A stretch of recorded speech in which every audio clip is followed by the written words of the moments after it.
Ukraine से जंग के बीच नॉर्थ कोरिया के नेता किम जोंग उन ने बड़ा फैसला लेते हुए रूस में 120 बैलिस्टिक मिसाइलें और 6 लॉन्चर्स को तैनात कर दिया है। यह दावा है यूक्रेन के सैन्य खुफिया एजेंसी के एक वरिष्ठ अधिकारी का, जिसमें उन्होंने यह भी बताया कि उत्तर कोरिया ने अपनी मिसाइल यूनिटों की पश्चिम रूस में तैनाती शुरू कर दी है। इस यूनिट में करीब 90 नॉर्थ कोरियाई सैनिक भी हैं।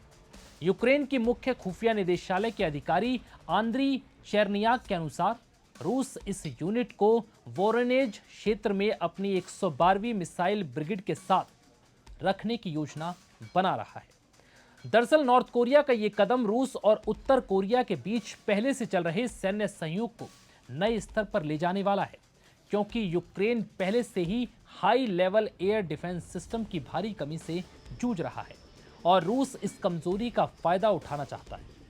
रूस इसलिए अधिक बैलिस्टिक मिसाइलों का इस्तेमाल कर रहा है, जिसे रोक पाना यूक्रेन के लिए मुश्किल भरा है। अब नॉर्थ कोरिया के इस कदम पर यूक्रेन ने नाराजगी जाहिर की है। यूक्रेन के राष्ट्रपति का कहना है कि यह दोनों देशों के बीच रक्षा संबंधों में और अधिक मजबूती का संकेत है। यूक्रेन की सैन्य खुफिया एजेंसी HUR के मुताबिक इस तैनाती में लगभग 90 उत्तर कोरियाई कर्मी, 6 मिसाइल लॉन्चर और 120 बैलिस्टिक मिसाइलें शामिल हैं, जिनमें 90 नई आपूर्ति की गई KN-23 और KN-24 मिसाइलें शामिल हैं। यूक्रेनी सेना के अधिकारियों का कहना है कि KN-23 और KN-24 मिसाइलों की रेंज रूस की इस्कंदर मिसाइलों से कहीं ज्यादा है और उनमें ज्यादा बड़ा वॉरहेड होता है, लेकिन उनकी सटीकता काफी कम है। इससे कई हमलों में आम नागरिकों को काफी नुकसान हुआ है।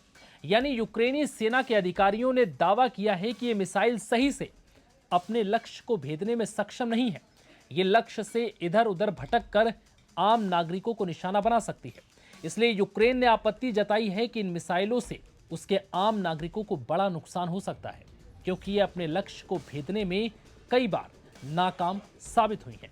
अब यह भी सवाल उठ रहा है कि नॉर्थ कोरिया ने आखिर ये कदम क्यों उठाया है। लेकिन उत्तर कोरिया की मिसाइलों की यह तैनाती रूस और नॉर्थ कोरिया के बीच बढ़ते सैन्य सहयोग का एक और संकेत है, जो फरवरी 2022 में रूस द्वारा यूक्रेन पर बड़े पैमाने पर हमला शुरू करने के बाद से और बढ़ा है। रूसी राष्ट्रपति व्लादिमीर पुतिन और उत्तर कोरियाई नेता किम जोंग उन ने जून 2024 में पुतिन की प्योंगयांग यात्रा के दौरान व्यापक रणनीतिक साझेदारी संधि पर हस्ताक्षर किए थे।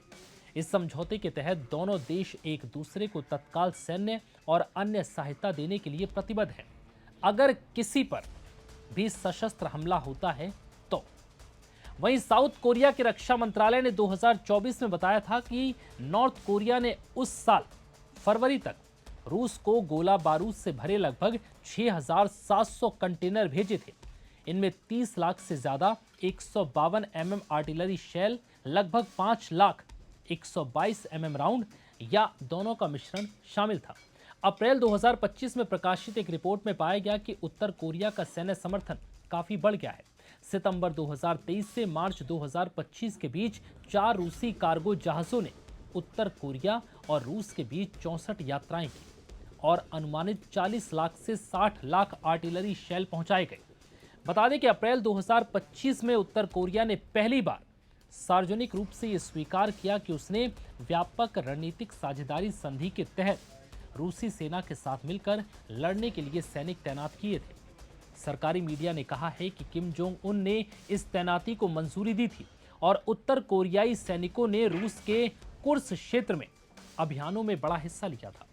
रूस ने भी लड़ाई में उत्तर कोरियाई सैनिकों की भागीदारी की सार्वजनिक रूप से पुष्टि की है, जिसके बाद से नॉर्थ कोरिया लगातार रूस की सैन्य मदद कर रहा है और उसे हर वो संभव सैन्य सामान और यहां तक कि अपने सैनिक तक उपलब्ध करा रहा है, जिससे यूक्रेन पर हमले और तेज किए जा सके और जल्द से जल्द यूक्रेन को झुकाया जा सके। फिलहाल इस वीडियो में